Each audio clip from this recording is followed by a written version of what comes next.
नमस्कार, आप देख रहे हैं बिहार विधानसभा चुनाव से जुड़ा सबसे महत्वपूर्ण बुलेटिन मुख्यमंत्री और मैं हूं आपके साथ शिप्रा झा। तो चलिए बिना देरी के शुरू करते हैं बिहार विधानसभा चुनाव का पहला चुनावी बुलेटिन मुख्यमंत्री।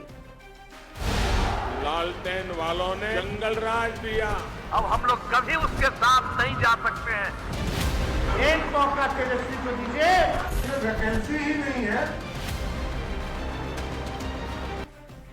मुख्यमंत्री की शुरुआत करेंगे सबसे बड़ी चुनावी खबर के साथ। आरएलएम प्रमुख उपेंद्र कुशवाहा ने बिहार एनडीए में सीट शेयरिंग को लेकर अपने सहयोगियों को बड़ी नसीहत दी। उन्होंने कहा कि बिहार में एनडीए को लोकसभा चुनाव से सीख लेने की जरूरत है। अब कुशवाहा के इस बयान पर सियासत गर्मा गई है।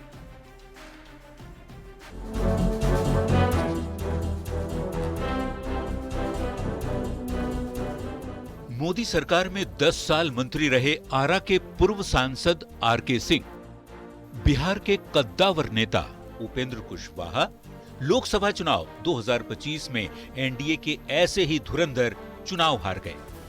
लोकसभा चुनाव में मिली हार की टीस उपेंद्र कुशवाहा के मन से अब तक नहीं गई है।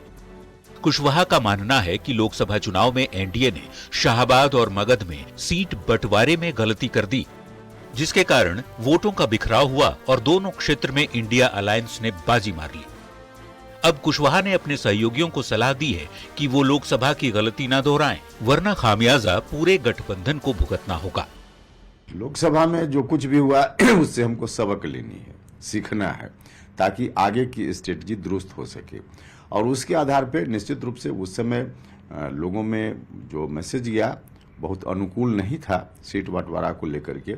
इसका भी थोड़ा नुकसान हुआ। चुनाव परिणाम खास करके जो शाहबाद और मगध का इलाका, उसमें एक बड़ा कारण यह भी रहा।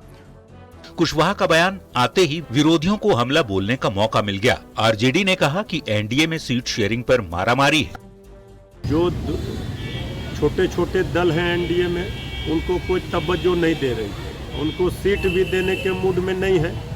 तो सब लोग इस बात को कह रहे हैं उनको भी सीट मिलना चाहिए, उनका वाजिब हक मिलना चाहिए। तो कांग्रेस ने कुशवाहा को ही सीख लेने की नसीहत दे डाली। उपेंद्र कुशवाहा जी बिहार के ऐसे नेता हैं जो बार बार नीतीश कुमार जी के हाथों चले गए, और दुर्भाग्य देखिए बार बार चले गए फिर भी उन्हीं के साथ चले गए। तो सीखने की जरूरत एनडीए को कितनी है एनडीए जाने, सीखने की जरूरत तो उपेंद्र कुशवाहा जी को है। इधर एनडीए नेताओं का कहना है कि गठबंधन में कहीं कोई भी टकराव नहीं है। जो बातें उपेंद्र कुशवाहा ने कही हैं, उन पर विचार किया जाएगा। उपेंद्र कुशवाहा जी ने बिल्कुल सही कहा है कि लोकसभा चुनाव के समय कुछ गलतियां हुई थी, उन गलतियों को दूर कर लिया जाएगा। 2025 बिहार विधानसभा चुनाव में एनडीए प्रचंड बहुमत से जीतेगा। पिछले लोकसभा के चुनाव में एनडीए का कुनबा कुछ सीटें शाहबाद में हारा। हम एनडीए के लोग हैं, जहां भी हार होती है उस पर गहन मंथन करते हैं ताकि आगे सुधार हो सके। आदरणीय उपेंद्र कुशवाहा जी राष्ट्रीय लोक मोर्चा के राष्ट्रीय अध्यक्ष हैं, एनडीए के वरीय नेता हैं। उन्होंने अपनी चिंताओं को व्यक्त किया है। निश्चित रूप से एनडीए के फोरम पर एनडीए के वरिष्ठ नेता मिल बैठकर इस मसले पर बात करेंगे। शाहबाद और मगध ये दो क्षेत्र ऐसे हैं जहां एनडीए को महागठबंधन कड़ा मुकाबला देता है।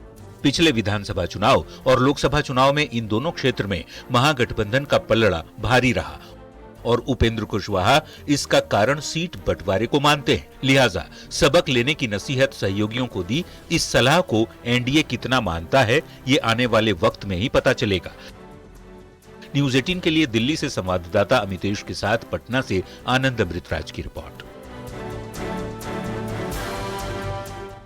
और मुख्यमंत्री में बढ़ेंगे आगे। बिहार विधानसभा चुनाव की तारीखों का ऐलान अभी नहीं हुआ है, पर निर्वाचन आयोग की तैयारी को देखते हुए सूत्र ये बता रहे हैं कि अक्टूबर के पहले हफ्ते में ही चुनाव की घोषणा संभव है। नवंबर के पहले या दूसरे हफ्ते में चुनाव कराया जा सकता है। अब इस खबर ने सियासी हलचल बढ़ा दी है।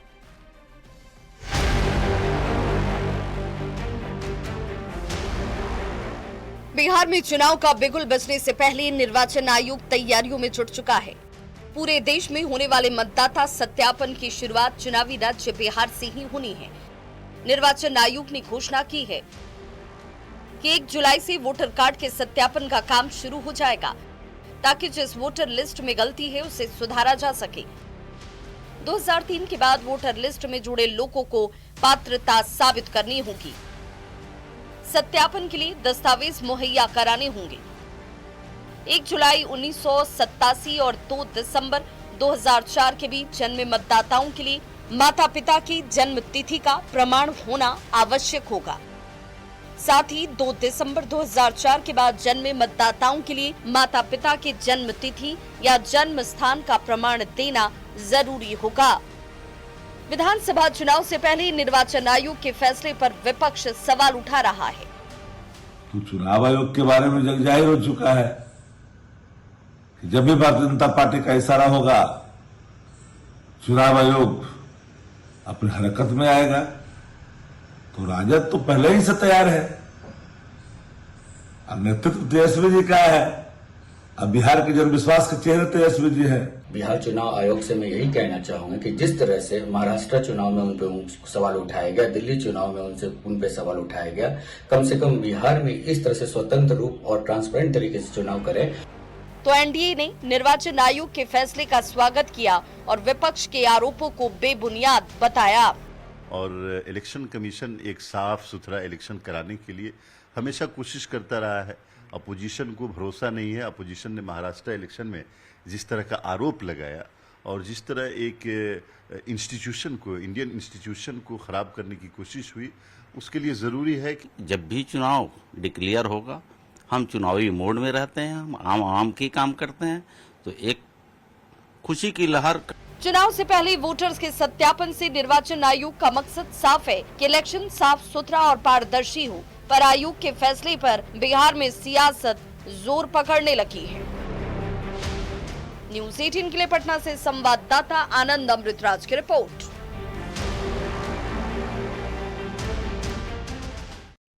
प्रधानमंत्री नरेंद्र मोदी फिर से बिहार दौरे पर आने वाले हैं। सूत्रों से मिली जानकारी के मुताबिक पीएम राज्य के सभी 9 प्रमंडल का दौरा करने वाले हैं। 15 जुलाई से लेकर 15 सितंबर तक धुआंधार प्रचार अभियान चलाने की योजना है और इस खबर से एनडीए के नेताओं का जोश हाई है, पर विरोधी इसे एनडीए की बेचैनी बता रहे हैं।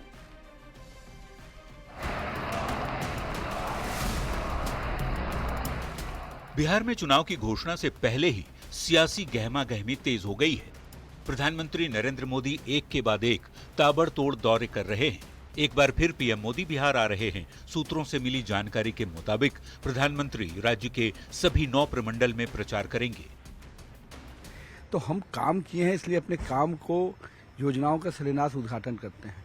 आज तक तो लोगों ने केवल रैला किया था, किया कुछ नहीं था।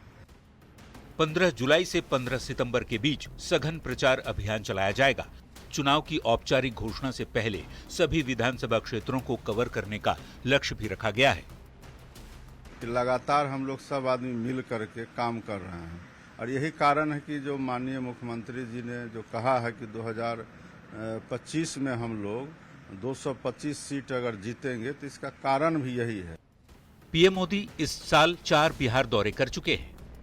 24 फरवरी को भागलपुर में पीएम का पहला दौरा हुआ, फिर 24 अप्रैल को मधुबनी, 30 मई को रोहतास और 20 जून को सीवान में प्रधानमंत्री मोदी आए। पीएम के प्रचार को विरोधी छटपटाहट बता रहे हैं। मोदी जी, देर से ही सही आपने ये तो स्वीकार किया कि एनडीए में कोई नेता नहीं है जो तेजस्वी प्रसाद यादव जी के कद का हो, और इसी डर से आप खुद बिहार में उतर गए चुनावी प्रचार करने के लिए। बस स्टैंड से डीटीओ और एडीटीओ जबरन बसों को कब्जे में ले लेकर सिवान भेज रहे थे। कोई सुनना नहीं चाहता है, कोई देखना नहीं चाहता है, बुरी गत है, इसलिए उनको बहुत मेहनत करनी है।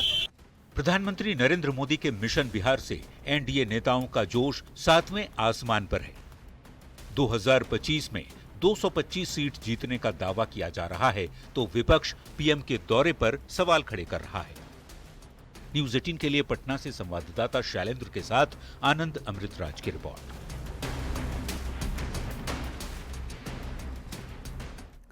और मुख्यमंत्री में अब आपको सुनाते हैं बयान बवाली, यानी ऐसा बयान जिस पर बवाल मच गया। बिहार सरकार के नगर विकास मंत्री जीवेश मिश्रा ने लालू प्रसाद के 13वीं बार आरजेडी के राष्ट्रीय अध्यक्ष बनने पर तंज कसा और कहा कि लालू प्रसाद आरजेडी की 13वीं करके जाएंगे।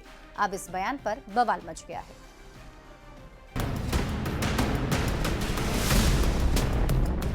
हिंदू धर्म की मान्यताओं के मुताबिक मृत्यु के 13 दिन बाद तक शोक मनाया जाता है। इसे 13वीं कहते हैं। लेकिन बिहार की सियासत में ये शब्द इस वक्त चर्चा में है। बिहार सरकार के नगर विकास मंत्री जीवेश मिश्रा ने आरजेडी की 13वीं मनाने की भविष्यवाणी कर दी है। मान लालू यादव जी 13वीं बार राष्ट्रीय जनता दल के राष्ट्रीय अध्यक्ष राष्ट्रीय जनता दल का 13वीं करने के लिए बने। वो 13वीं करके इस बार जाएंगे, ये बात आप नोट करके रख लीजिए। और जहां तक चुनाव का सवाल है तो मैं बड़ी जिम्मेदारी के साथ आपके चैनल पर कहना चाहता हूं, इस बात को लिखकर रख लीजिए कि 2010 से भी बुरा हाल 2025 में राजद का होने वाला है। दरअसल लालू प्रसाद ने लगातार 13वीं बार आरजेडी के राष्ट्रीय अध्यक्ष का पद संभाला है, जिससे पार्टी के कार्यकर्ताओं में तो जोश है, पर विरोधी लगातार निशाना साध रहे हैं। आरजेडी के मुख्य प्रवक्ता शक्ति यादव ने जीवेश मिश्रा के 13वीं वाले बयान पर पलटवार किया है। सुनिए। लालू प्रसाद जी की भारतीय राजनीति में मौजूदगी मात्र से भारतीय जनता पार्टी की पैंट गीली हो जाती है, क्योंकि सामाजिक न्याय, धर्मनिरपेक्षता, संविधान और लोकतंत्र लालू जी से बड़ा कोई पहलवान नहीं है। एक शब्द लालू जी की जब निकलती है तो प्रधानमंत्री जी को उतरना पड़ता है। समझ सकते हैं कि लालू जी की प्रासंगिकता भारतीय राजनीति में क्या है। लालू प्रसाद के 13वीं बार आरजेडी के राष्ट्रीय अध्यक्ष बनने पर बिहार में सियासी तकरार तेज है और इस जुबानी जंग में एक से बढ़कर एक बवाली बयानों से निशाना साधा जा रहा है। दिल्ली से संवाददाता अमितेश सिंह और पटना से अमित कुमार के साथ ब्यूरो रिपोर्ट, न्यूज़ 18। मुख्यमंत्री में अब आपको दिखाते हैं चुनावी वायरल, यानी ऐसी तस्वीर जो चुनावी मौसम में वायरल हो रही है।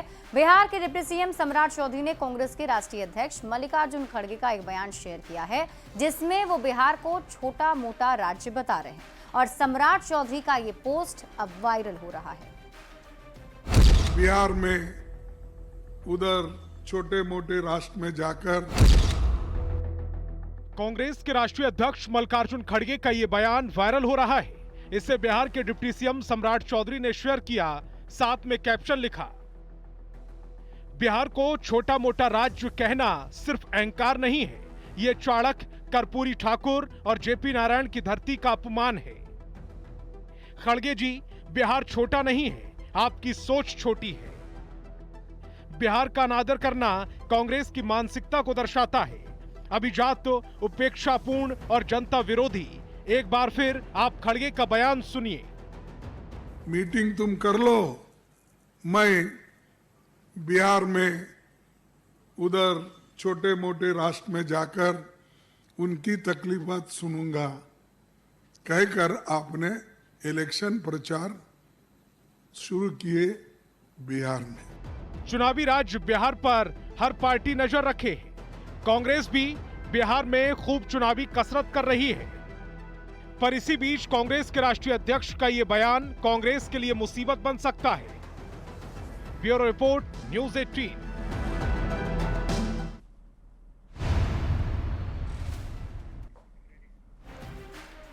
और मुख्यमंत्री में अब वक्त है एक रोचक चुनावी जानकारी की। क्या आप जानते हैं बिहार का पहला दलित सीएम कौन था? जवाब है भोला पासवान शास्त्री। 1968 में बिहार की सत्ता की कमान संभालने वाले भोला पासवान देश में पहले दलित मुख्यमंत्री थे। उन्होंने एक बार नहीं बल्कि 3 बार मुख्यमंत्री के तौर पर सत्ता की बागडोर संभाली थी। काशीराम की सियासत तब शुरू भी नहीं हुई थी। देश में दलित चेतना को संगठित रूप देने की मुहिम काशीराम और बाद में मायावती जैसे नेताओं ने उत्तर प्रदेश में 1980 के दशक में शुरू की। भोला शास्त्री उससे करीब 2 दशक पहले मुख्यमंत्री बन चुके थे। भोला पासवान 1968 में पहली बार बिहार के मुख्यमंत्री बने, जिससे वे देश के पहले दलित मुख्यमंत्री भी कहलाए। लेकिन गठबंधन की ये सरकार ज्यादा दिन चल नहीं पाई। 3 महीने बाद ही भोला पासवान शास्त्री की कुर्सी चली गई, लेकिन बिहार की राजनीति में वो अपनी जगह बना चुके थे। इसके बाद उन्होंने 1969 और 1971 में मुख्यमंत्री पद की शपथ ली। राज्यसभा सांसद चुने जाने के बाद भोला पासवान शास्त्री 1973 में इंदिरा गांधी सरकार में केंद्रीय मंत्री बने और कुछ समय बाद उन्होंने राजनीति से संन्यास ले लिया। 9 सितंबर 1984 को भोला पासवान शास्त्री का निधन हो गया। और चलिए अब तेज रफ्तार में देख लेते हैं चुनाव से जुड़ी 25 खबरें।